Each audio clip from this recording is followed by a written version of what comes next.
Bienvenidos una vez más al podcast Pensando, Entrenando. Les habla Aníbal y tengo nuevamente invitado a Fisher Kenzo, que ha estado otras veces en el podcast. Él es psicólogo organizacional, me corrige si estoy equivocado. Sí, correcto. Y trabaja actualmente con empresas en el ámbito de recursos humanos. Y el tema que vamos a tocar tiene mucho que ver con el ambiente laboral, con adicciones y posiblemente hablemos también de las implicaciones de estas conductas en actividad física. Bienvenido nuevamente, Fisher, al podcast. Gracias, Aníbal. Vamos bien.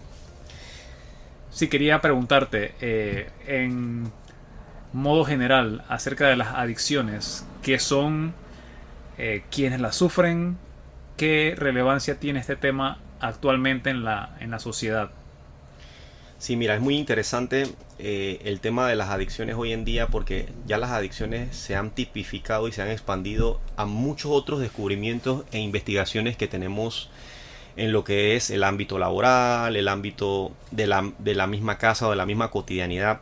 Y ya no solamente se basa simplemente, como siempre hemos recordado, en sustancias alcohólicas, adicciones sintéticas o drogas sintéticas, todo lo que tiene que ver con THC, estas drogas que tienen que ver con la cocaína, la heroína, todas estas cosas que ya en ese tiempo se sabía exactamente que esas eran las drogas de mucho más consumo masivo y dañaban. Ahora, hoy en día estamos hablando de ya adicciones de tipo comportamental. Del comportamiento. Ya hablamos más de otras cosas que se están volviendo adicciones, como la adicción a las redes sociales, la adicción al videojuego, la adicción a muchas cosas que realmente no se habla mucho o se desconoce un poco debido a que de repente lo ven de una forma de que es un comportamiento común de la persona. Sin embargo, son adicciones silenciosas que van tomando cada vez más investigación. Sí, de hecho, mencionaste un par de adicciones que han ido increciendo o aumentando a través del tiempo, los últimos años, por la revolución tecnológica y por el fácil acceso a dispositivos electrónicos. Así es. Como los videojuegos, como redes sociales recientemente. El teléfono antes, digamos que no tenía tanto impacto porque tenía muchas menos funciones, así que era utilizado para cosas básicas como recibir llamadas, mandar mensajes, pero ahora el teléfono es todo, así que se nota bastante. También adicción podría agregar a la comida, que se ha reconocido recientemente como un problema ya no de decisión lógica, sino que ya incide en circuitos de recompensa y esfuerzo, que es el mecanismo base de las adicciones. Las adicciones, exactamente. Así que, como dijiste, no se limita a lo que estábamos acostumbrados años atrás, que eran sustancias como los opioides, morfina, drogas duras, cocaína, heroína, etcétera, cigarrillo, alcohol, sino que se ha extendido a conductas más que a sustancias. No es que las sustancias no son adicción, sino que no se limita a sustancias el problema de las adicciones. Y no descarto que en un futuro cercano aparezcan nuevas adicciones. Claro, por supuesto. Las adicciones ahora comportamentales han tomado un campo de investigación bastante amplio. Hay muchos estudios metapsicológicos. Para los que no sepan qué es un estudio metapsicológico, son la reunión de varios estudios o de muchos estudios que reúnen una información y una data que al final da un resultado. O sea, es como una investigación exhaustiva y masiva de todos los estudios de todas las personas de varios departamentos o de varias universidades que unen y al final sacan un resultado de la investigación. Entonces se han encontrado cosas muy interesantes. Por ejemplo, estamos empezando ya, los que son los psicólogos adiccionistas se están empezando a dar cuenta de que el celular es un dispositivo adictivo bastante fuerte, entre muchas otras cosas.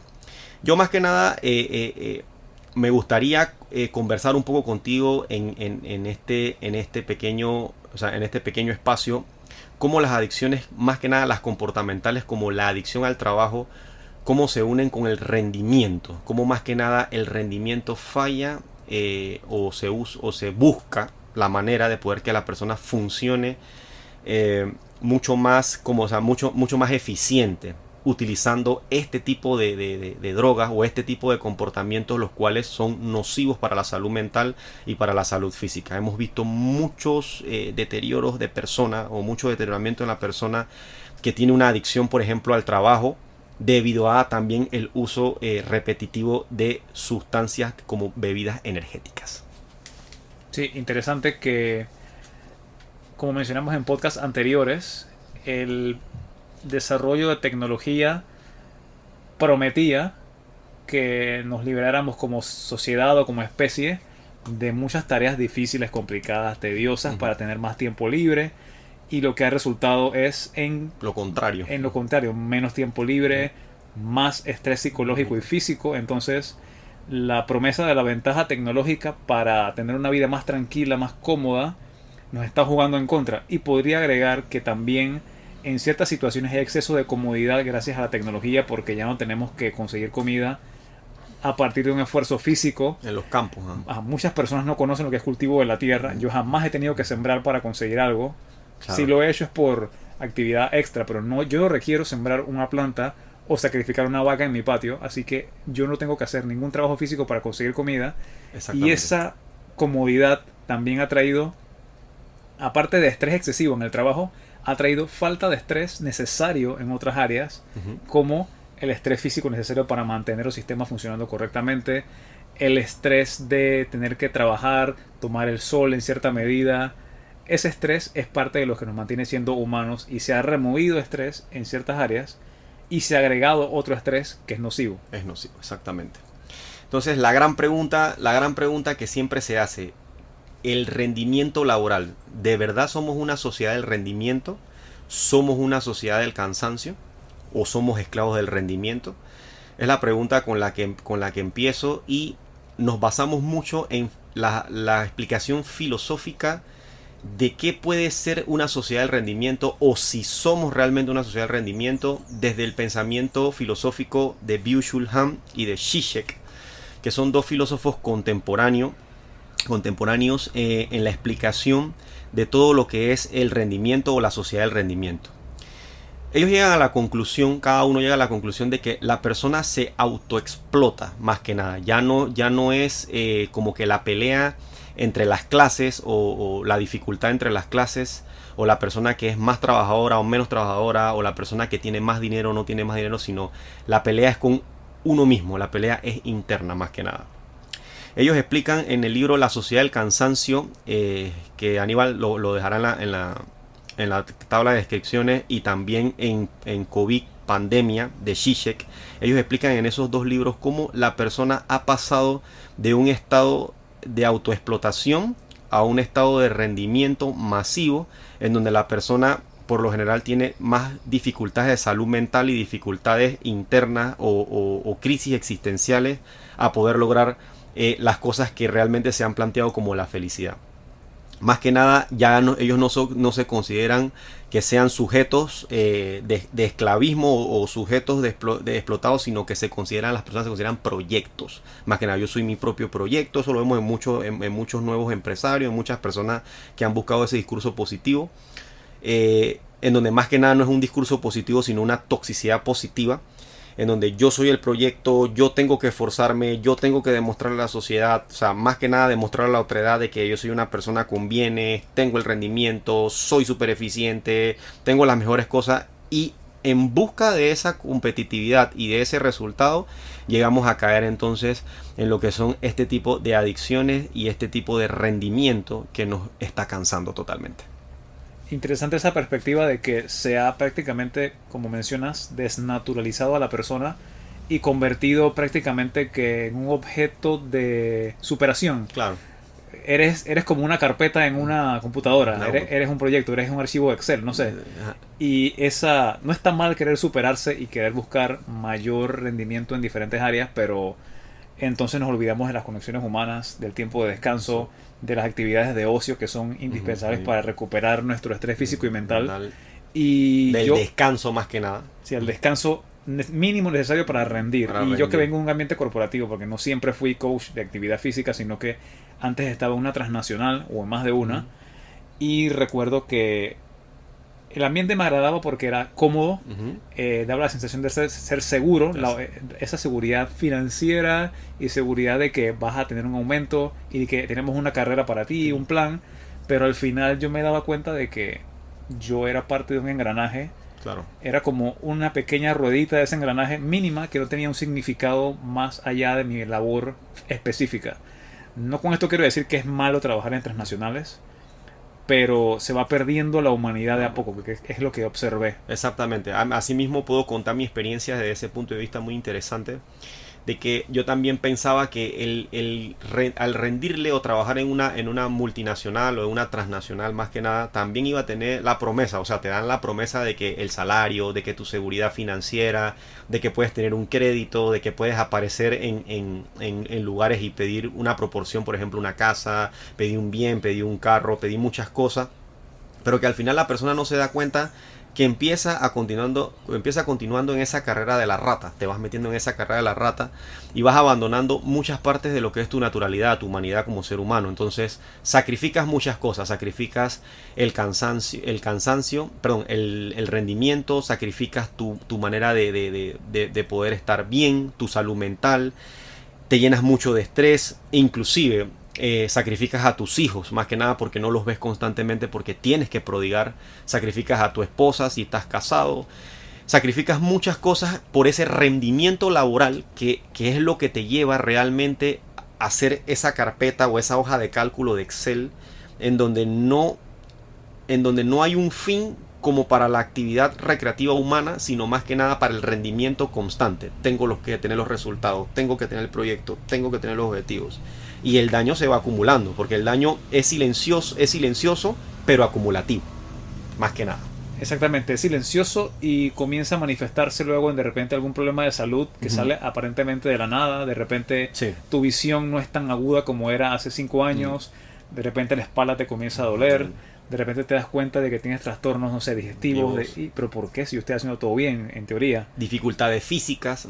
Totalmente. Totalmente. Todo lo que es pierde figura. Me acuerdo cuando yo era más esbelto, cuando yo estaba más de este modo, era más sano, pérdida en los dientes, falta de visión. Muchas cosas que realmente se van acumulando silenciosamente y ahí empiezas entonces con el proceso de lo que ya nosotros vamos llamando a los 4 o 5 años el proceso de rendimiento. Y ahí es donde vienen entonces como vamos a decir, como esos lenitivos, que en palabras más fáciles, como esos ayudadores o esas sustancias o ese tipo de cosas que tú utilizas para poder entonces tener una recuperación más rápida y poder seguir en el proceso del proyecto. Sí, quería intervenir en esta parte porque tratando de ponerme en un punto antagonista o contrario, que ir a la persona que nos escucha, que actualmente trabaja en un ambiente de este tipo, va a decir, oye, pero igual hay que trabajar, no todo es descanso.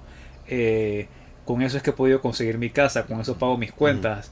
Agradece que tienes un trabajo, porque sí, es mejor tener un trabajo que estar en una situación de desempleo que también genera mucho estrés. Mucho estrés, claro. Entonces, ¿cuál es como el punto medio? Porque está bien tener trabajo, pero yo percibo, habiendo participado en ese tipo de ambiente antes, de que prioriza la meta de la empresa por encima de la vida de la persona. Y es como un intercambio que estás haciendo. Correcto. Prácticamente como que tu alma a cambio de esa seguridad financiera.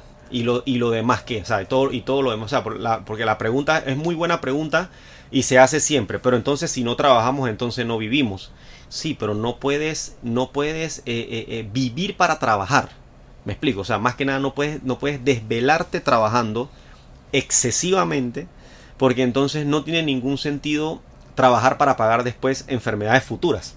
Correcto, que tienes esa seguridad financiera para pagarte la dolencia que inmediatamente va a venir de cualquier lado. De cualquier lado, exactamente. Entonces, esa es como que más o menos la parte que es confusa, pero es la parte donde nosotros tratamos de intervenir, de que la persona no tenga esas horas extendidas o ese consumo excesivo de sustancias específicas para el rendimiento, o esa parte donde se tiene que quedar mucho tiempo en la computadora, entonces todo es trabajo, ni siquiera tampoco tiene hasta temáticas, solamente las temáticas son de trabajo, y no se dedica a otras cosas que pueden de repente funcionarles para poder tener un poco más de flexibilidad o estabilidad en la parte de lo que es el exceso del rendimiento. Sí, en esa línea yo quisiera aportar también de que tengo que reconocer que hay empresas, no sé si por iniciativa propia o por alguna regulación gubernamental donde sea que estén, que se ven obligadas o deciden agregar un componente de balance al trabajo y vida personal. Que en empresas que he estado sí intentaban hacerlo. Bueno, sabemos que el trabajo es exigente, así que queremos darle los viernes salen más temprano, o los viernes es una actividad divertida, Entre comillas. o actividades en grupo para desestrés. Así que no quiero decir que no lo intenten, pero de igual manera hay posiciones bien exigentes dentro de las empresas que ya se le hace muy difícil a la persona tener ese balance. Ya se queda horas extra por su cuenta porque si no hago esta hora extra yo por mi cuenta, que no me la están pagando, no voy a terminar el trabajo, no voy a quedar bien con mi jefe, no voy a terminar en la fecha límite. Entonces, poco a poco va cediendo tu vida personal. Exactamente. Y ahí te das cuenta, mira, en ese mismo aspecto te das cuenta de lo silencioso que va entrando ya uso de rendimiento adicional, o sea, incrementación del rendimiento adicional para poder crearte horas extras sin que te paguen el trabajo. Lo he visto muchas veces en la organización, sujetos que he visto que se quedan hasta las 2 de la mañana en la empresa. A la empresa no le importa, tú te quedas hasta las 2 de la mañana, ellos te dejan en el edificio, tú sigues trabajando porque necesitabas cumplir un resultado, pero la pregunta es, ¿a coste de que te levantarás temprano al día siguiente a poder seguir haciendo el mismo rendimiento? De repente las primeras semanas sí. He visto de personas las primeras semanas sí, pero cuando va pasando el tiempo, ¿qué pasó? Faltó. Tiene un problema estomacal. De repente dolor en las piernas. O de repente se levantó demasiado cansado y no rinde. Entonces, ahí es donde viene la persona y realmente está en el trabajo físicamente, que ahora vamos a hablar más adelante de ese tema. Está en el trabajo físicamente, pero mentalmente no está.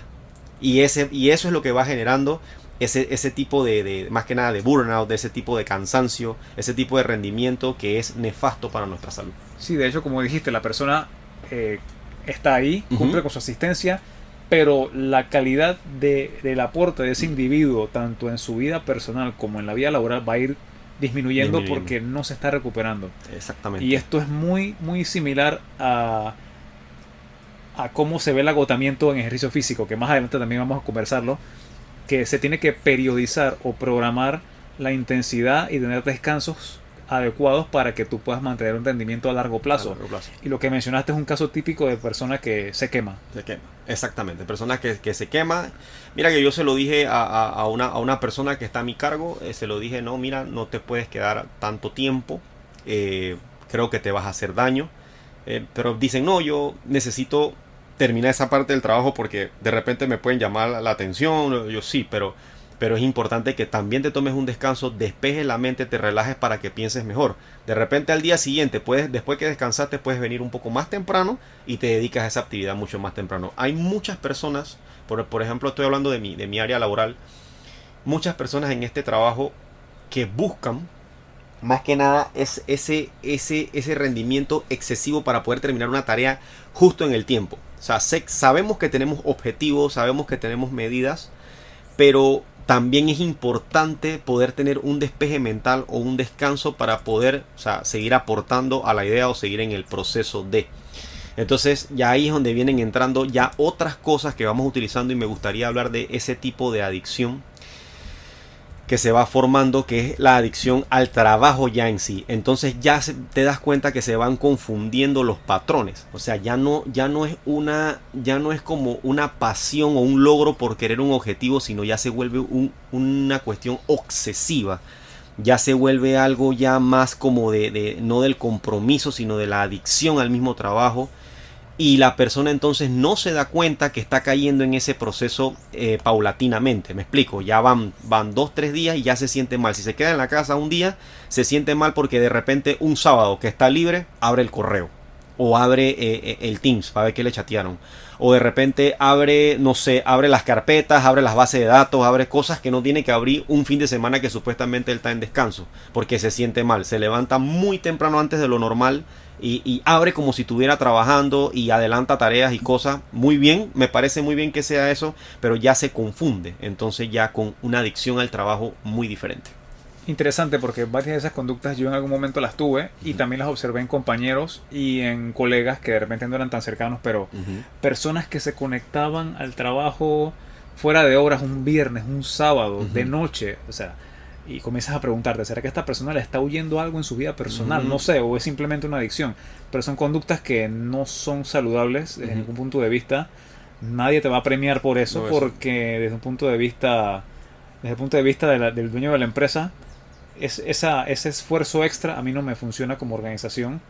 Así que de repente si estás esperando una recompensa por ese comportamiento excesivo, Ajá, te estás equivocando.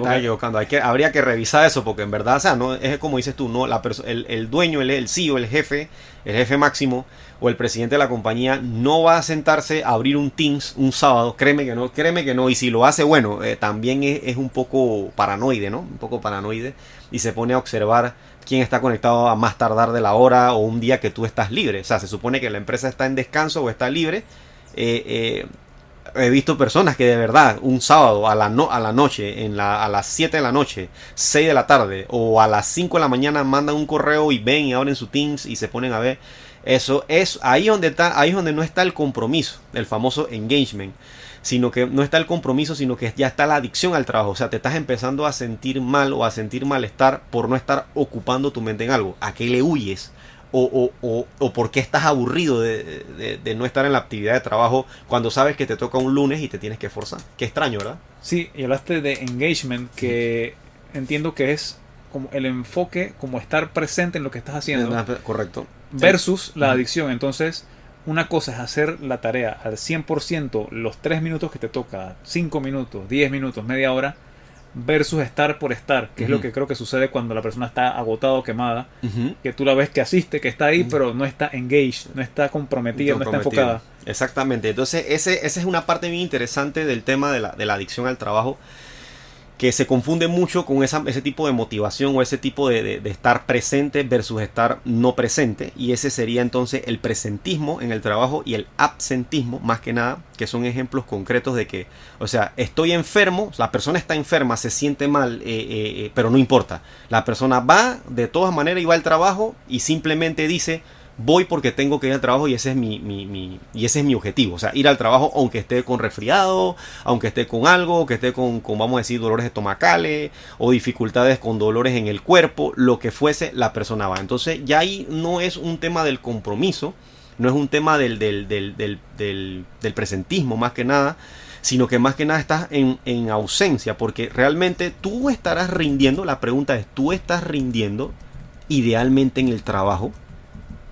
Si realmente estás enfermo o te sientes mal o tienes un dolor de cabeza, yo dudo mucho que eso sea así, porque realmente no estás funcionando con todos tus sentidos o con toda tu concentración al 100%. Y la persona entonces va de todas maneras, entonces se hace mucho más daño, inclusive mucho más daño si no llega a tener como un descanso, una recuperación. Hombre, tienes que también tratar de buscar, bueno, ok, esta es la primera vez que falto por este tipo de dolencias o malestares mentales o físicos. Yo lo que puedo hacer, voy al hospital, voy al doctor, voy a ver cómo me veo y mando simplemente ¿cómo se dice eso? Mando una carta o una certificación del centro médico y digo: no voy a poder asistir en estos 2 días debido a que tengo esta dificultad. Claro, no es de excusa, sino que más que nada, o sea, esa es una función formal que uno tiene que tratar de verificarse.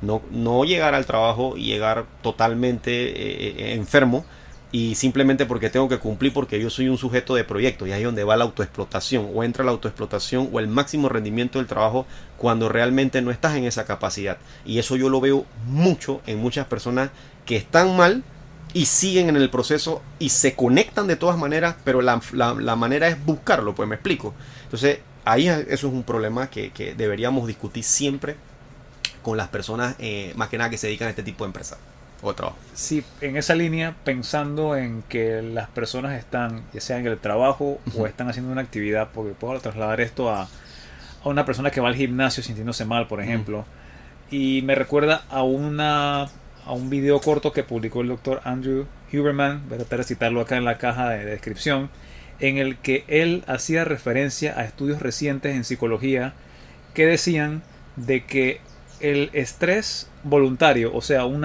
engagement, una concentración voluntaria en una tarea, o aprendiendo algo nuevo, al punto que te sintieras ligeramente estresado, era donde genuinamente tú comenzabas a desarrollar capacidades nuevas. Claro. Y me hace pensar que una persona que va al trabajo con capacidades afectadas por una dolencia, ¿cómo puede llegar a ese estado de enfoque total en el que genuinamente está mejorando dentro de la empresa como individuo, como persona, Sí, es una trampa. Es una trampa. Y peligroso, porque ahí también mismo entra la automedicación, porque la automedicación también va dentro del proceso de que, ok, me siento mal, yo me tomo una pastilla con tal cosa y listo, yo voy. O sea, se compran la pastilla, se compran la Panadol extra fuerte, se compran la Neurobion, se compran cualquier tipo de medicación o fármaco que ya ellos saben que va a tener la cura instantánea al día siguiente. ¿Sabes qué te garantiza eso? O sea, no fuiste un médico, no te revisaste, y esa automedicación también puede ser un sabotaje. Claro que sí. Entonces siempre recordar de que independientemente de lo que estemos haciendo, sea trabajo, sea ejercicio, sea lo que sea, siempre es más conveniente la recuperación total antes de volver a hacer un esfuerzo. El esfuerzo puede ser tu jornada laboral. Claro, correcto. Entonces, dentro de eso mismo, que vamos conversando por el proceso de lo que es más que nada cómo se confunde, o sea, cómo se confunde esa pasión por el trabajo o ese tipo de logro o ese tipo de proyecto que es uno mismo, o los objetivos de la organización se convierten en una pasión obsesiva, y eso es lo que nosotros conocemos actualmente como la adicción al trabajo. Está tipificada la adicción al trabajo realmente ya con un patrón de conducta tipo A. ¿Y qué es eso? ¿Qué significa eso? Ok, el patrón de conducta tipo A es un patrón de conducta que está dentro de la personalidad del individuo. Como ya hemos hablado en capítulos anteriores sobre lo que es la personalidad, cómo está ligada a la parte psicológica. O sea, la parte de la personalidad del ser humano está en todo. O sea, en todo lo que es el comportamiento o en cómo se manifiestan los rasgos o comportamientos externos de la persona. Y más que nada el patrón de conducta tipo A, que es parte de la personalidad, esas son personas que están tipificadas en personas que son obsesivas con los logros, son personas que comen rápido, porque o sea, la velocidad y el rendimiento siempre está en su mente.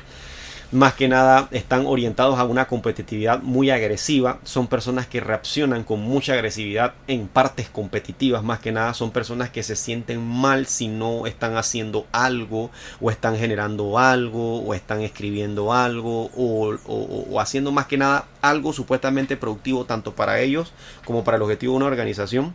Y ese patrón de conducta nos lleva a dos cosas muy complicadas dentro de las enfermedades mentales o psicológicas o mentales, que tiene que ver con la ansiedad, que más que nada yo se los he explicado, es como más la preocupación por el futuro, una preocupación excesiva más que nada por el futuro, y a lo que es los problemas cardiovasculares, problemas de arritmias, problemas de aceleración del sistema, lo cual no es beneficioso ni tanto para la salud mental ni tampoco para la salud física.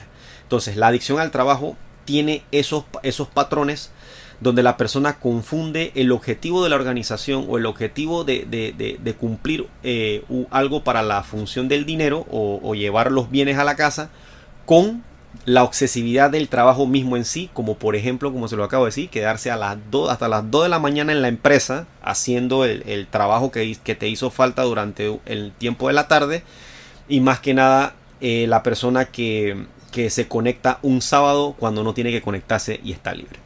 Interesante esto de personalidad tipo A, la he escuchado antes, y básicamente, como mencionas, son esos enfocados en objetivo, en hacer más, en dar más, yo puedo más, esto no, ¿para qué descansar? ¿Para qué descansar? Tengo máximo rendimiento. Entonces, momento libre es como un momento de culpa. ¿Qué hago yo aquí haciendo nada? Que eso lo he visto, lo he observado, me sucede también. Tal vez soy tipo A, no estoy seguro.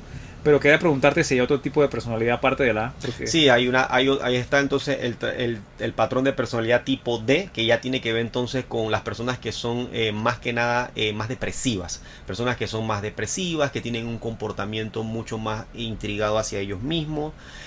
Son personas que no pueden escuchar las cosas bien, porque de una vez las atribuyen negativas a ellos. O sea que no se permiten la apertura de poder ser en esa parte como que proactivos, en un sentido de que, ok, si esta persona me dijo algo, yo me siento mal, en verdad yo no sirvo para esto. Entonces esas personas son autopunitivas con ellos mismos, o sea, se autocastigan mucho. Esos son los patrones que más se conocen, son A, tipo B, tipo C y tipo D. Las C son compulsivos en otro tipo de ordenamiento, en el ordenamiento de las cosas.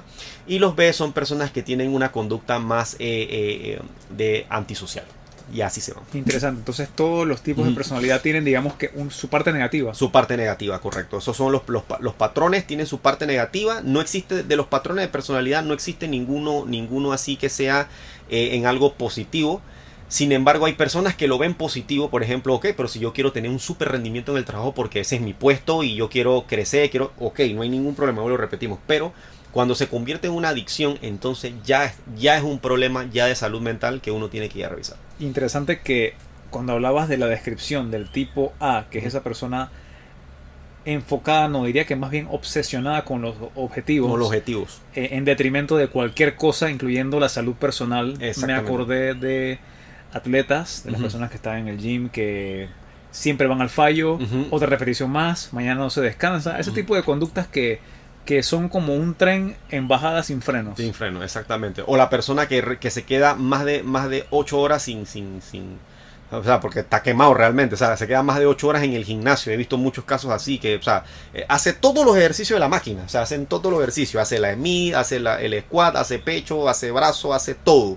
Y la pregunta es, o sea, ¿por qué todos los días tienes que hacer todos los ejercicios de todo el cuerpo? A lo mejor tiene que ver con esa obsesión con hacer todo siempre al máximo. Al máximo, exactamente. Que bueno, no es malo poner esfuerzo, pero como hablamos anteriormente aquí en el podcast, si no hay una recuperación adecuada en lo que sea que estemos haciendo, incluso para el aprendizaje de una habilidad, para el ámbito académico, para estudiar, para lo que sea que quieras hacer en la vida, hay un desgaste, un agotamiento a nivel sistema nervioso, a nivel físico, y si no hay un sueño, un descanso apropiado y proporcional al cansancio que nos hemos infligido, entonces no vamos a poder rendir y nos vamos a deteriorar a largo plazo. A largo plazo, exactamente. Y eso es sumamente peligroso y muy poco recomendado. Entonces, a través de eso, otra pregunta que siempre surge y se me hace mucho también, entonces, cuando se va acabando ya el potencial de la persona y la persona tiene un desgaste, porque llegamos a un desgaste realmente,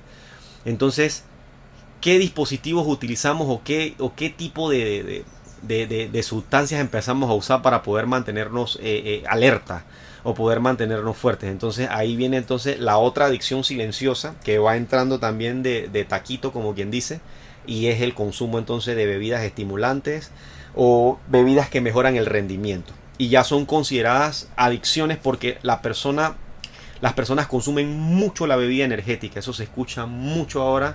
Ellos han tenido ventas masivas. Hay estadísticas que demuestran que, Aníbal las va a dejar en el cuadro de descripciones, hay muchas estadísticas que se han visto que en los últimos años, en estos últimos 3 años, desde el 2019 hasta actualmente el 2022, porque apenas estamos empezando el 23, todavía no ha salido estudio del 23, pero hasta el 22 se ha incrementado el uso masivo de lo que es el consumo de bebidas energéticas y el consumo también con la cafeína, que ya venía siendo un factor más estudiado el tema de la cafeína. Pero hay dispositivos silenciosos en el trabajo que te llevan a eso. Hay propagandas por todas partes. Hay inundación de masividad del uso de esas sustancias. Y ese sería un tema muy interesante de tocar, ya que ese también es un pequeño estresor silencioso que te va volviendo adicto al uso de esas sustancias. La pregunta es, pero si dejamos de consumir eso, ¿qué pasaría? Bueno, es como que quitarse la máscara y darse cuenta, oye, me quité el café y no puedo. Eso me indica posiblemente de que no me estoy recuperando, no estoy durmiendo, y estás usando el café como un propulsor en la espalda para poder seguir. Exactamente. Primer punto que uno se va dando cuenta. Si no uso sustancias, seguiré rindiendo. Segundo punto, no tienes los mismos resultados. O sea que ya vas empezando a depender. Alerta, y ahí viene la primera alerta de adicción, porque ya no estás funcionando con tus propios factores energéticos o tus capacidades fisiológicas, sino que estás funcionando ya con algo, un aditivo o un dispositivo que te está formulando otro tipo de rendimiento que tú necesitas y ya depende, porque tienes una dependencia ya física de la sustancia para poder entonces seguir despierto, seguir alerta, seguir con la atención máxima, entre otras cosas. Sí, interesante, porque esa dependencia permanente de bebidas energéticas, de cafeína, pensamos en café, pero hay otras sustancias como el té negro, como el té matcha, el té verde, que también contienen cafeína. Esa dependencia requiere que cada vez aumentemos la dosis de la sustancia porque el cuerpo va agotando sus receptores y el organismo para experimentar el mismo efecto necesitas como un medicamento, como bebidas alcohólicas, en vez de una taza, 2 tazas, 3 tazas, 4 tazas, 5 tazas, 6 tazas. Y llega un punto en el que el beneficio de la bebida, porque sí tienen beneficios antioxidantes y longevidad, lo que tú quieras, ya el beneficio no lo estás obteniendo y estás cayendo en adicción e incluso ya esa cantidad de tazas de café o de bebida energética no están ni siquiera llegando al efecto que tú esperas y ahí comienzas a ver el agotamiento. Y un dato para personas que de repente consumen café o consumen bebida energética, que no la recomiendo. El café sí, en contexto, es que si tienen tiempo consumiendo café, vamos a poner, tienen 2 meses consecutivos tomando 3 tazas de café, 4 tazas de café diarias, les vendría muy bien un periodo de un parón y comenzar nuevamente de 1 taza. Eso va a hacer que el efecto que buscan estimulante y el beneficio de salud que tiene la sustancia lo puedan aprovechar de manera efectiva. O poquita, o que he probado que también es muy efectivo. Hay tazas grandes que tienen más mililitros, pero podemos bajar a una taza mucho más pequeña, a una dosis muy pequeña. Hay tacitas que son chiquititas que tienen una pequeña porción de café. Ayuda bastante porque se le echa un poquitito de azúcar o no se le echa nada, se toma así mismo café negro y te tomas esa sustancia y con eso vas, con esa cantidad y con eso vas, y así creo que le vas bajando. Eso me ha funcionado bastante. Yo era de los que me tomaba anteriormente, hace como 2 años, cuando estaba muy metido en el tema del café. Yo me tomaba más de 3 tazas de café y yo sentía el hormigueo de la cara, y el despertaje, porque uno queda eléctrico, uno queda así. Pero cuando viene el rush, o sea, el primer pico de energía, por ahí mismo así me va bajando a las 2 horas o a la hora y media, va bajando esa cantidad de esfuerzo que tienes, pues, o esa cantidad de rendimiento que tienes. Y es muy peligroso, eso es bien peligroso. Sí, e incluso la tolerancia a la cafeína o la sensibilidad a la cafeína varía de individuo en individuo y algunas personas reaccionan bien y sienten que funcionan, mientras que otras experimentan temblores, nerviosismo y otro tipo de problemas como el hormigueo que mencionaste. Entonces no es que puedes abusar del café sin ningún tipo de consecuencia. Hay que tener cuidado con eso. Entonces, de nuevo, el mensaje no es que lo quiten 100% de su vida, sino que lo controlen. Lo controlen y que no se hagan dependientes de la sustancia. Exactamente. Entonces ahí donde viene ese tema, se va expandiendo un poco más. Y en el trabajo tú siempre vas a requerir de esa sustancia, el Monster. He visto muchas personas tomándose el Monster. Hay un dato muy interesante del Monster, y es que el Monster tiene, para las personas que toman café y estén escuchando esto, el Monster tiene 3 tazas de café comprimidas en ese envase. 3 tazas de café comprimidas. Y eso es bastante cantidad a lo que realmente, o sea, una persona sana debería consumir de café.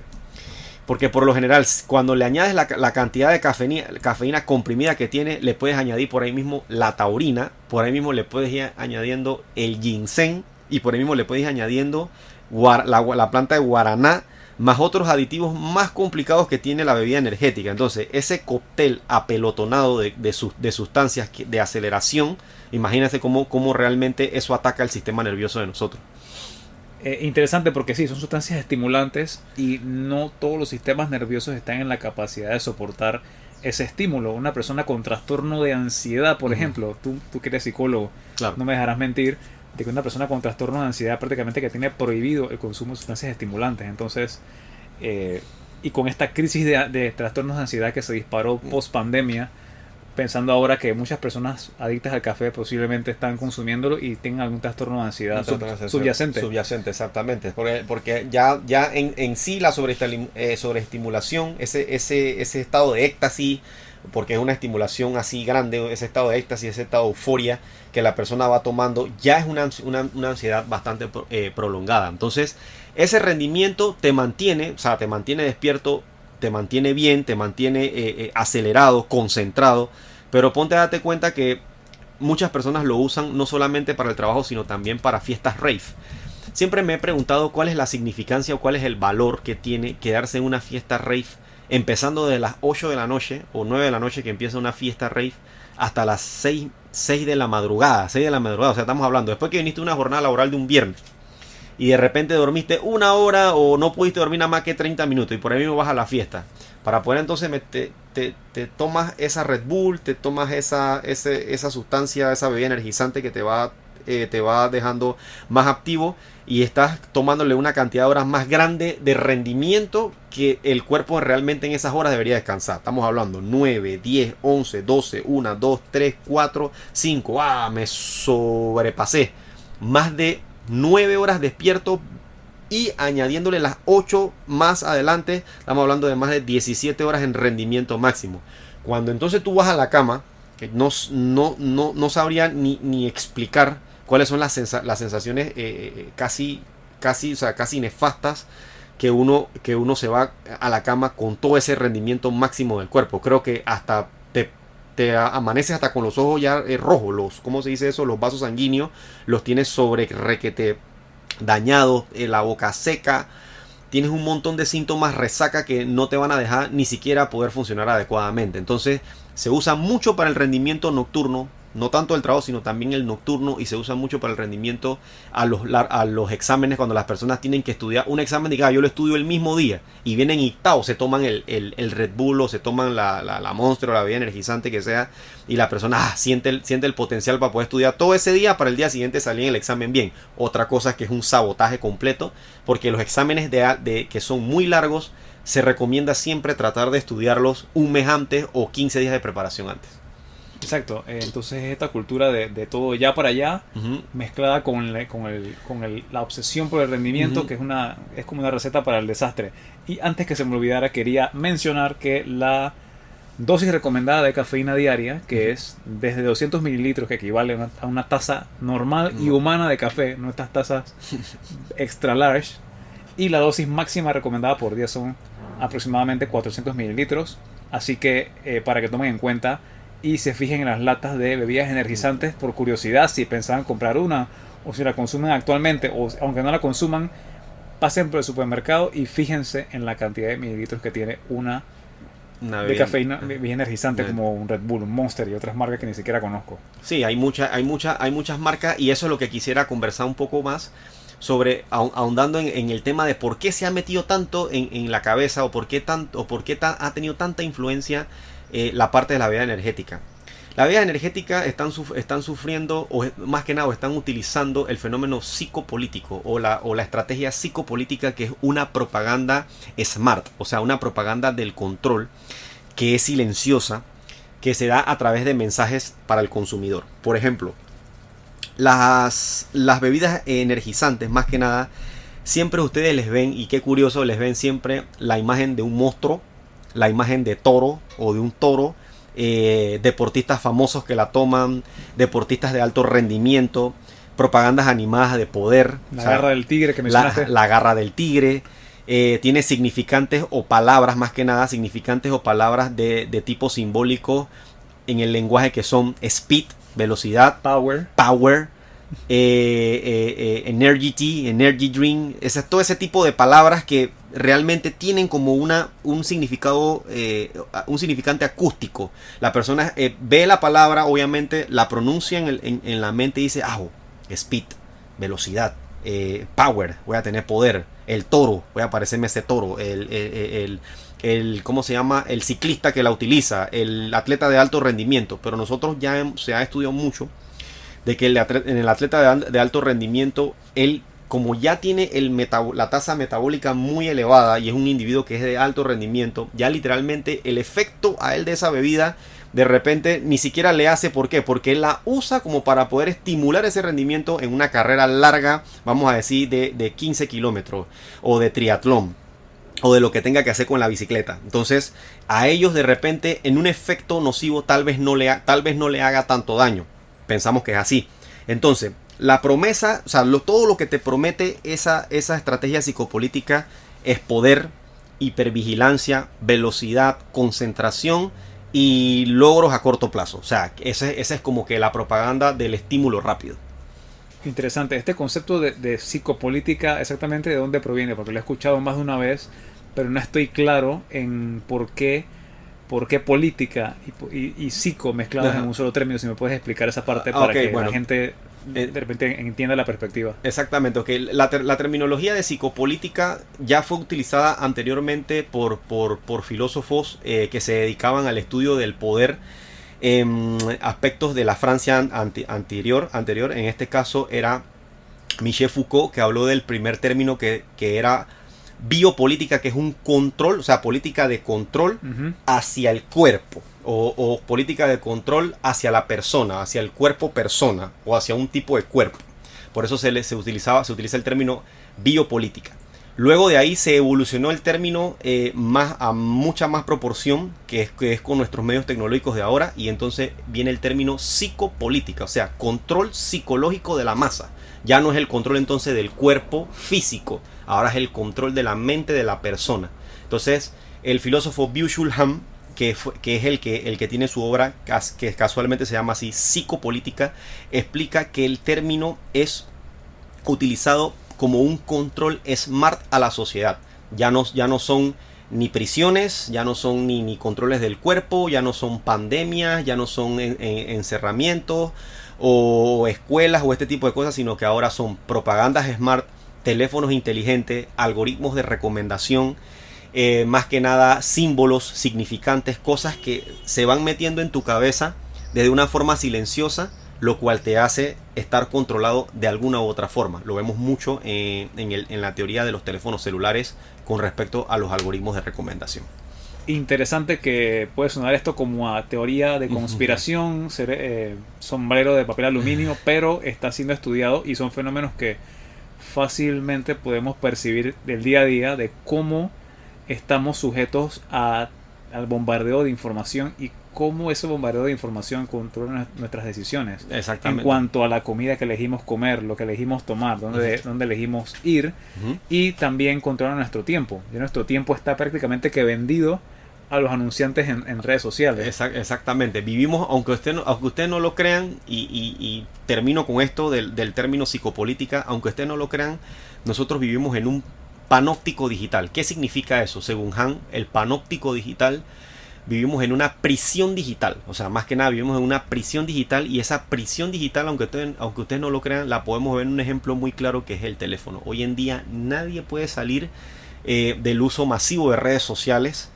que vemos a cada rato. La persona scrolleando, la persona tiene sus datos en internet, la persona es bombardeada por propagandas constantes, etcétera. Entonces, de ahí mismo van saliendo estudios no confirmados, falsa información, teoría de influencers que no han estudiado ni un solo argumento, ni un solo papel, ni una sola investigación dura y pura de qué puede hacer daño, de qué no puede hacer daño, y por eso vemos esa cantidad de consumo masivo de bebidas energéticas, de positividad tóxica, de ejercicios que no están fundamentados en algo concreto, de errores que se cometen comúnmente por personas que simplemente hacen una propaganda de ese modo. Sí, hemos cubierto bastante del tema de adicciones y también de cómo estos comportamientos obsesivos se aplican o son relevantes al ámbito laboral. Y las personas que escuchan el podcast pensarán, ¿y ustedes por qué están hablando de este tema si se supone que vine a escuchar algo de actividad física? Pero está íntimamente relacionado porque todos estos comportamientos se trasladan a todas las facetas humanas, incluyendo el hábito del ejercicio.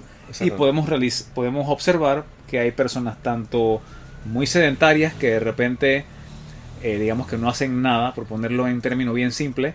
A lo mejor una de las razones por las cuales no hacen nada físico es porque están muy metidas en adicciones al teléfono celular, a la pantalla, a las series, a la cantidad de contenido que está prácticamente que infinitamente disponible en redes y en computadores y en todos lados. Exactamente. Y también está el individuo físicamente activo, que entonces se va al otro extremo, que es la persona que se va siempre al máximo peso, siempre quiere su récord personal, su PR, siempre quiere más músculo, siempre quiere más de todo. Su nutrición perfecta, quiere los mejores resultados, el mejor índice de condiciones, y no sabe que silenciosamente también está cayendo en otro tipo de adicción o otro tipo de comportamiento patológico que nosotros conocemos como entonces la vigorexia.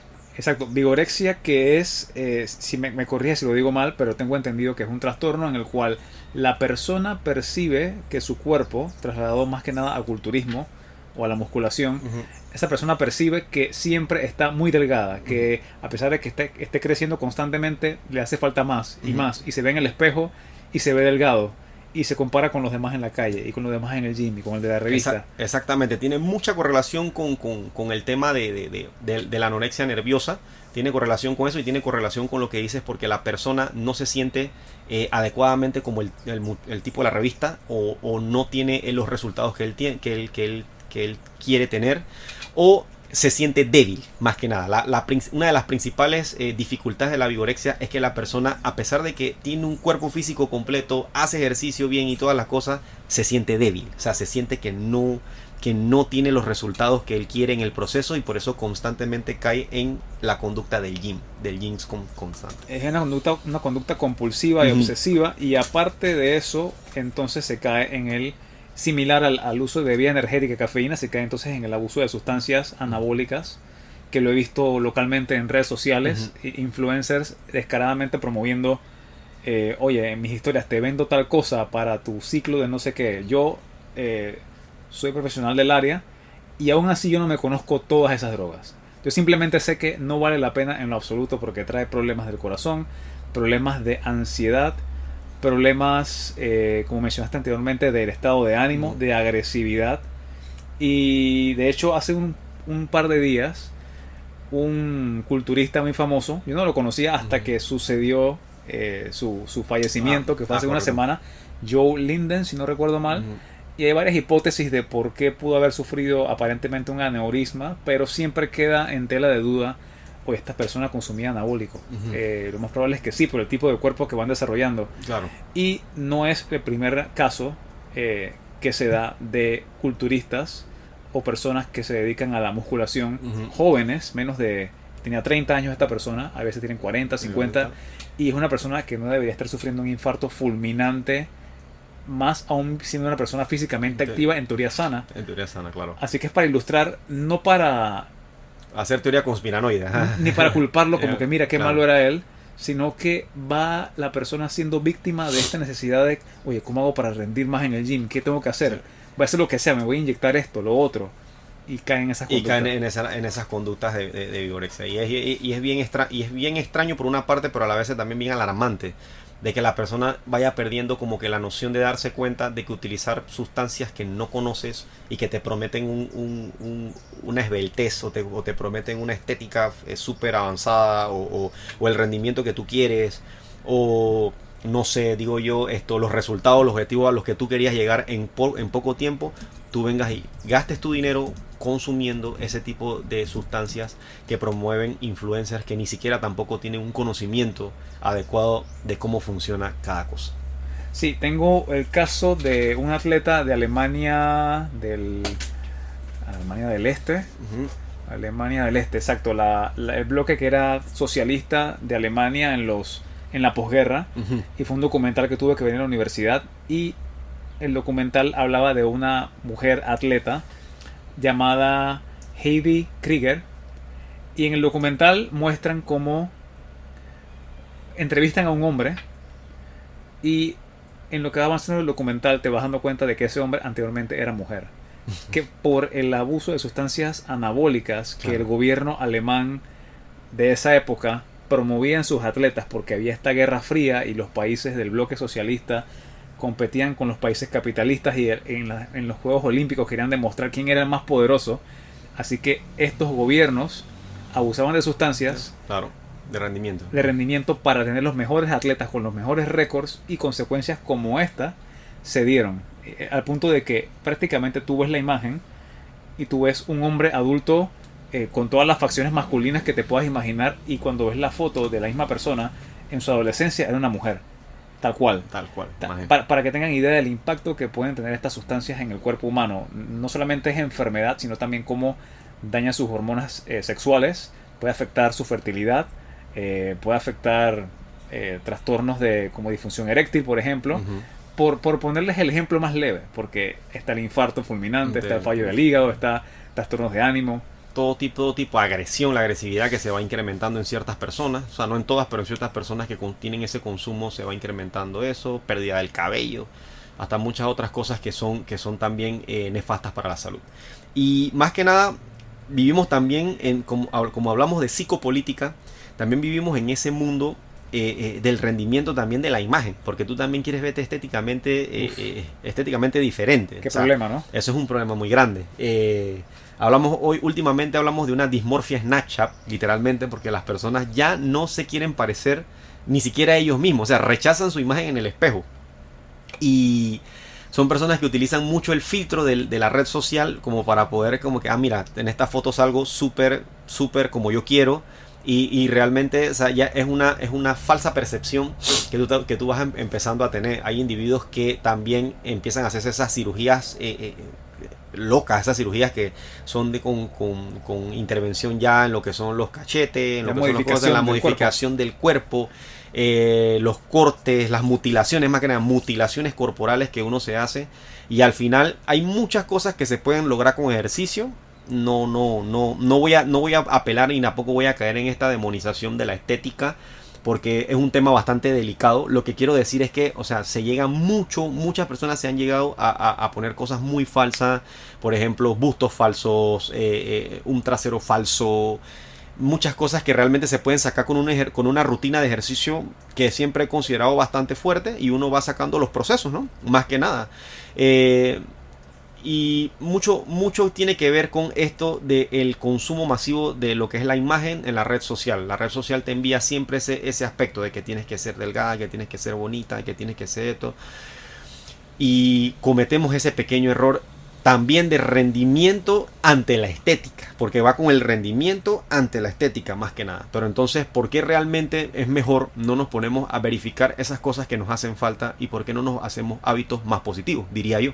Sí, y importante que muchas veces esa imagen que vemos en la revista, porque antes era revista física, que han sido reemplazadas ahora por portales de Instagram, o por lo que vemos en Twitter, o por lo que vemos en Snapchat.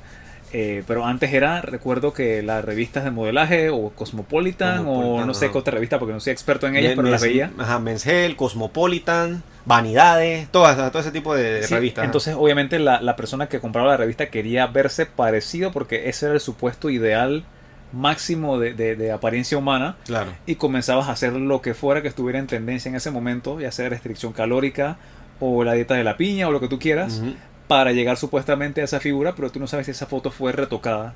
En Photoshop, que se retoca mucho, tiene muchos trucos. Photoshop tiene muchos trucos ahora para volverte esbelta, y la gente no se da cuenta de eso, de que es una manipulación de la imagen, una manipulación de la persona a través de esa imagen.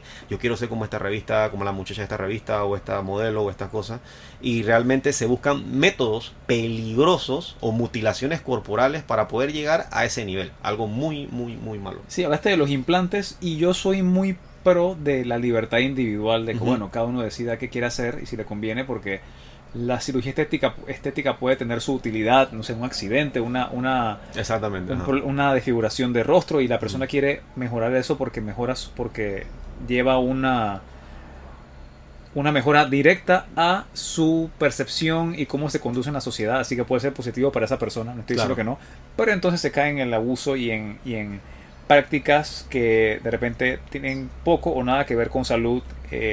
Usar implantes, que he visto casos de, más que nada mujeres en este caso, que luego el implante es rechazado por el cuerpo y tienen problemas incluso hasta de fallecimiento, o de septicemia. O de rechazo por parte del cuerpo de esta sustancia. Botan líquido y todo, empiezan a botar líquido, agua. Yo he visto muchas veces que quedan en ese proceso que chorrean agua, el cuerpo rechaza, no sella realmente la herida, y empiezan los problemas de septicemia. Sí, si no soy experto en esa rama, pero yo considero que antes de ese tipo de cirugía debería haber algún tipo de evaluación a conciencia por parte de un cuerpo multidisciplinario que incluya medicina general, psicología, para ver si en realidad esa persona requiere de esa intervención. Pero supongo que muchas veces el interés económico se interpone y lo que importa es que si la persona tiene para pagar la cirugía, el cirujano feliz y contento. Exactamente, porque ayuda pues a la función de la persona que ejerce ese tipo de trabajo. Tampoco no es una forma de demonizarlo, pero más que nada la dismorfia corporal es un trastorno mental bastante fuerte que se está dando ya en estos últimos tiempos, y la persona se siente en un cuerpo equivocado o en cuerpos equivocados. Y más que nada toco esa parte porque realmente en la vigorexia pasa mucho eso. En la vigorexia, tanto la persona cuando tiene una dismorfia corporal, o sea, que no se siente apto con su cuerpo, siente que no pertenece ahí, siente que necesita mutilarse o siente que necesita rendir para otras cosas, y realmente eso no busca ninguna no busca ni ninguna ni la otra. Por eso se requiere mucho ojo y una lupa realmente en lo que es el tema de la dismorfia corporal. Sí, hablamos de la vigorexia bastante, que es en el caso de personas que quieren ganar masa muscular, porque hubo un impacto cultural muy grande al final de los 70s, que vino el boom del culturismo, Schwarzenegger, las artes marciales, en las películas, tú sabes, los legendarios. Todos los legendarios, claro. Entonces estos cuerpos se volvían como el ideal, y los hombres entonces comenzaron a tratar de parecerse a estas personas. Claro. Y fuimos cayendo como un agujero negro de conductas de repente de salud, pero seguían otras cosas que ya no eran tan de salud, sino más bien estar grande a como de lugar para parecerme a fulano de tal. Exactamente. Y en mujeres el caso de querer ser ultra delgadas. Pero está también el caso de personas que actualmente también está la tendencia de rendimiento, que quiero ser el más rápido, quiero tener el mejor tiempo en mi triatlón, quiero ser el que tiene el mejor récord de peso muerto en el gimnasio, y caemos en exceso de intensidad en el gimnasio, ponerle más discos a la barra, exceso de series a través de sustancias, drogas, estimulantes, ¿cómo se llama esto? Todos los anabólicos, esteroides, que te permiten también, aunque no lo creas, una ayuda para poder seguir cargando cuestiones. Claro que sí, porque la sustancia anabólica lo que permite es una recuperación más rápida del sistema, que permite una mayor cantidad de ejercicio, y por eso es que estas personas logran una mejor adaptación. No es que no trabajen, porque no quiero quitarles eso, ellos tienen una ética de trabajo, diría que impecable, porque son bien dedicados. El problema está en que están abusando de su cuerpo. De su cuerpo, exactamente. Y ahí entonces es cuando va más la relación. O sea, qué curioso, la gente se preguntará, pero ¿qué tiene que ver ese tema? Y ahí se están dando cuenta exactamente de las tres cosas, cómo se unen. Se une el rendimiento, se une la adicción al trabajo, la adicción al ejercicio físico, y muchas cosas que son de manera silenciosa. Porque cualquiera que lo viera, una persona que está alzando los 3 discos de 45, el mejor. O se está tirando los 5 discos en pecho y lo está alzando, el mejor, el irrompible. O sea, ahí te das cuenta de que es una conducta adictiva, de rendimiento, y también negativa a una persona que de repente no tiene como que un criterio muy formado para que está siguiendo a esa persona y quiere también volver a cometer ese tipo de errores. Entonces por eso es que la gente se busca hernias, corrígeme si me equivoco, hernias, daños muy graves en el cuerpo, lo que tiene que ver con lesiones, que las lesiones son ahora una de las más proporcionadas en los gimnasios, entre otras cosas que son nefastas. Sí, podría decir lesiones musculares que ocurren tipo desgarres, las lesiones de la columna, como las hernias, esguinces, luxaciones, incluso fracturas, cuando tú tienes una masa muscular muy fuerte, pero de repente el peso en el segmento corporal en que lo estás apoyando no tiene la capacidad física, ese hueso en el que estás apoyando el peso para resistir. He visto en YouTube innumerables veces personas que se ven súper fuertes, pero que el brazo de repente cede y se quiebra. Así que no siempre porque tengas musculatura gigante, el resto del cuerpo va a responder acorde a esa fuerza. Y por hacer esas cuestiones, ¿tú vuelves a funcionar igual? No creo que vuelvas a funcionar igual. Difícil, depende de qué tan grave ha sido el daño y depende de cómo haya sido la recuperación. Pero ¿por qué arriesgarse? ¿Por qué arriesgarse a esas intensidades y esos extremos? No tiene ningún sentido. Entonces, te quería preguntar, Aníbal, pues, no sé, a manera de comentario, si nos puedes entonces dar unas directrices o más que nada consejos para poder evitar entonces este rendimiento o ser esclavos de este rendimiento, de estas adicciones, de este tipo de ejercicios que realmente no son buenos practicarlos, o estas conductas que no son buenas practicarlas más que nada. Sí, ya más que nada enfocado el tema a la actividad física y el ejercicio, porque sí, quiero interconectar todos estos conceptos y que se lleven algo que puedan aplicar, porque sé que hemos mencionado conceptos de filosofía de repente por superficie, pero puede ser complejo al principio. Hemos mencionado conceptos de las adicciones, pero ahora vamos a integrarlo un poco a la parte de actividad física. Y antes de ahondar en eso, quería mencionar una anécdota que siempre trato de contar, que no siempre yo fui entrenador. Antes simplemente era aficionado al ejercicio, al fútbol. Siempre quería ser el que corría más, el que aguantaba más tiempo corriendo, el que estaba en todas, el que no se cansaba. pero no conocía lo que era la periodización o el ajuste de las variables para que el ejercicio físico sea sostenible a largo plazo con el menor riesgo posible, que es básicamente periodizar. Periodizarlo, claro. Y yo caí en conductas en las que ejercitaba a alta intensidad muy seguido, digamos que de lunes a viernes prácticamente haciendo intervalos de alta intensidad. Los rotaba, pero al final era alta intensidad en la que tu sistema nervioso sufre una fatiga central que se llama, que es un cansancio que aunque no percibas muscularmente, tu cuerpo está agotado. Claro. Entonces no sientes la mancazón o el agotamiento local, pero tú estás poco a poco cayendo como en un déficit de energía, similar al burnout que se experimenta en un ambiente laboral. Y llegó el momento en el que tuve un resfriado, recuerdo, y yo decía, bueno, yo puedo seguir si me siento bien. Y seguí en el ejercicio, un día, otro día, hasta que llegó el punto en que me sentí con una fiebre, de repente una tos. Y después de varios análisis me di cuenta de que tenía pulmonía, que me duró 3 meses en recuperarme de eso. Entonces, tengan en cuenta de que aunque sean jóvenes y tengan la mejor condición física, no somos invencibles. Requerimos recuperación, requerimos darle pausas al cuerpo y tenemos siempre que enfocarnos en, ahora viene la parte de los consejos, tenemos que enfocarnos en hacer lo necesario para la actividad final o para nuestro objetivo. Claro. Y voy a introducir un par de conceptos que he mencionado anteriormente. Vamos a hablar de intensidad.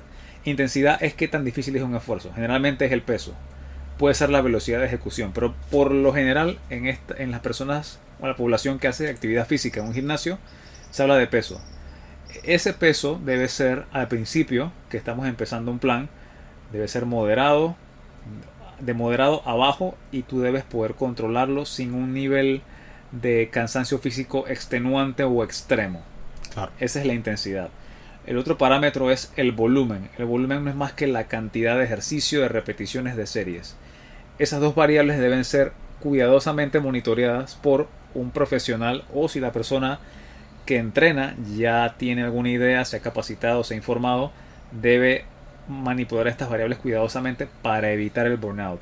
El otro parámetro, que sería de los 3 más importantes, volumen, intensidad y frecuencia, que es la cantidad de sesiones que tú haces por semana. Claro. Hay gente que entrena todos los días. Yo diría que por salud, 3 veces por semana ejercicio de fuerza es una recomendación bastante sensata. Obviamente el tipo de programación puede variar, Claro. dependiendo de la experiencia, dependiendo de la individualidad, dependiendo del objetivo, pero 3 veces por semana bien distribuidos y actividad física regular, conocido popularmente como caminar, puedes hacerlo todo el tiempo, todos los días, y se me hace que ese esquema es bastante sostenible para la mayoría de la población. No sé si tienes alguna pregunta con esto que acabo de... Sí, con respecto a que siempre lo digo, que me gusta que lo menciones, cómo tiene que ver estas personas que vienen del trabajo y quieren hacer un corring de 5 kilómetros que excede la cantidad de ejercicio, sobre todo a las 9, 8 de la noche, que de repente jugamos con el tiempo o queremos que la persona practique un buen hábito de ejercicio, pero tampoco es excederse en el mismo ámbito del ejercicio en sí para no poder recuperarse bien. Eso sería súper importante que lo explicaras. Sí, de hecho lo mencionamos en un podcast anterior que puedo referenciar, pero siempre vale la pena recalcar conceptos básicos, porque como dice el dicho, repetir lo básico hace que lo domines. No lo domines, o sea, la repetición trae la maestría. Y yo consideraría que una persona que viene cansada del trabajo, tiene poco tiempo para ejercitar y sus niveles de energía no son óptimos, lo ideal sería que simplemente su actividad física se limite a algo que no agote más aún sus niveles de energía, sino que lo estimule para mantenerse activo, para de repente controlar el estrés, y esa actividad puede ser simplemente caminar, porque ya todo el desgaste que has tenido del traslado de tu casa al trabajo, del trabajo a tu casa, las horas de sueño probablemente reducidas, no te van a permitir efectuar algo a intensidades altas y poder recuperarte satisfactoriamente para traer una adaptación, que lo que tú quieres no es romper récord de peso muerto, romper récord de maratón. Tú lo que quieres es producir una adaptación en tu cuerpo favorable para que te ayude a tu objetivo, que en este caso pongamos lo que es salud, que debería ser el principal. Claro.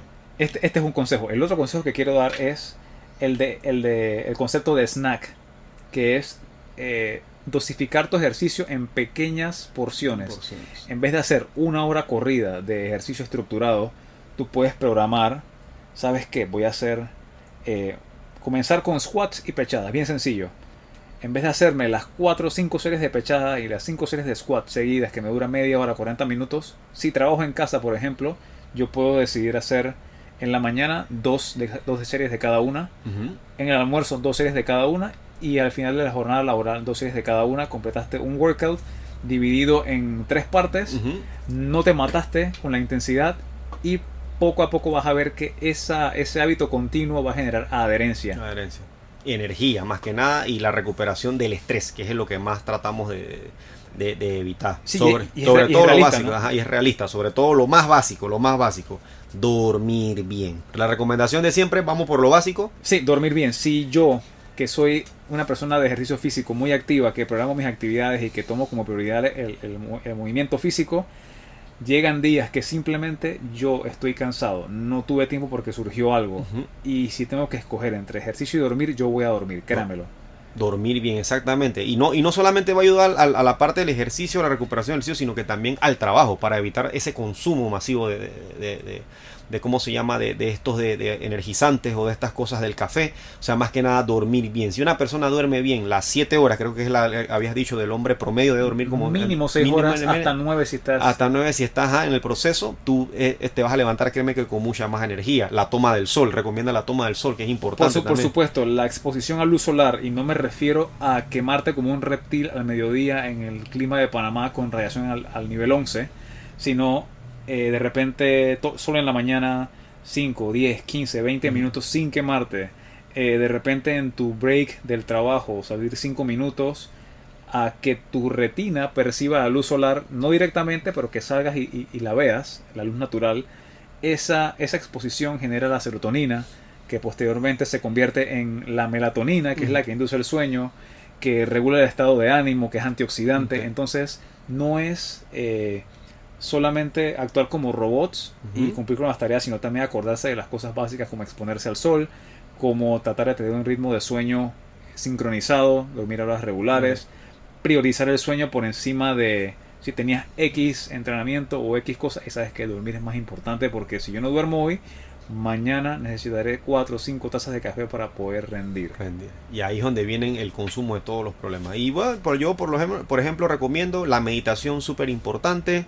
Un buen playlist de música, importante también para mantenerse en un estado de ánimo concreto. Tomar agua, tomen agua, no coman la comida con soda. Eviten, para poder tener rápido rendimiento y comer de una vez para poder seguir en el trabajo, eviten comer cosas instantáneas, sopa de vasito, estas cuestiones que realmente no ayudan al proceso de poder tener una buena energía o nutrición de calidad. Y más que nada, pues tratar de disminuir el uso constante de la pantalla. No abran los trabajos, ni los correos, ni nada, no abran nada de eso los fines de semana. Úsenlo para descansar, descansen la vista, duerman bien. No es conveniente demostrar que uno tiene un máximo rendimiento en un fin de semana que nadie ve, sino más que nada en el objetivo del trabajo progresivamente. Y si dejaste tareas por fuera, no es recomendable que las hagas en el trabajo hasta tarde, porque no tiene sentido, sino levántate temprano al día siguiente después de haber descansado y continuar con la tarea que habías dejado. Pero siempre periodiza o ponla progresiva, porque igual de alguna u otra manera al mediodía o al final del día llegas al mismo objetivo que hacerlo empollando hasta las 2 de la noche. Créeme que eso es una función concreta. Sí, este consejo es perfectamente aplicable también al ejercicio físico, en el que avanzar más rápido de la cuenta en realidad no es una ventaja, sino que te estás saboteando y vas a llegar al punto de agotamiento en el que posiblemente llegas a odiar lo que estabas haciendo. La musculatura en un mes, por ejemplo. No, olvídense de eso y enfóquense en proceso a largo plazo, en hábitos de vida sostenibles, en que las cosas van poco a poco e incluso olvidarse del resultado final y enfocarse en el trayecto. Exactamente. Esto que estoy haciendo tiene una finalidad. ¿Cuánto tiempo va a tomar mi objetivo? No importa, pero estoy montado en el carro que me va a llevar a mi destino eventualmente. Exactamente, así mismo es. Bueno, hemos cubierto creo que todos los temas para el día de hoy, que incluyen las adicciones, la obsesión y la adicción al rendimiento en el trabajo y en el ejercicio físico. Así que le quería dar las gracias a Fisher por De nada. su valioso aporte el día de hoy y su conocimiento. Y te dejo para si tienes algún comentario final al respecto. No, simplemente evitemos las bebidas energéticas constantemente. Si tenían consumos de café excesivos, si tienen ese tipo de adicción, así mismo vamos utilizando el mismo método del ejercicio, progresivo, paulatino. Un día de no café, tomamos agua, tratamos de dormir bien. Otro día tomamos una pequeña taza, porciones pequeñas, para ir entonces bajar ese tipo de consumo masivo de sustancias como la cafeína, que nos puede llevar a un extracto muy diferente, y sobre todo las de las bebidas energéticas, que ya se están dando cuenta de todos los aditivos que tienen, comprimidos, que pueden ser algo muy, muy malo para la salud. Sí, agregando aquí nada más en el cierre que sí, lo que dijo Fisher del café es muy conveniente si tienen tiempo tomando café, hacer una para, digamos que 2 semanas, y luego van a notar que una sola taza de café, si tomaban 3 o 4, va a ser el mismo efecto. Su organismo va a ser más sensible a la cafeína y van a sacarle más beneficios con menos cantidad de sustancia. Te adaptas, literalmente te adaptas. Y luego puedes repetir, vas subiendo hasta 2 o 3 tazas y luego bajas a 0 y vas nuevamente y repites. Así que ese sería el último consejo para darles el día de hoy. Así que sin más, se despide Aníbal de Pensando Entrenando junto con Fisher Kenzo. Muchas gracias. Hasta luego, gracias a ustedes. Hasta luego.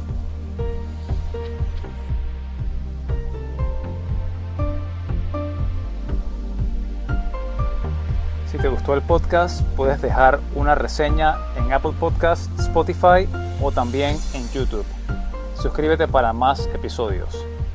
Hasta pronto.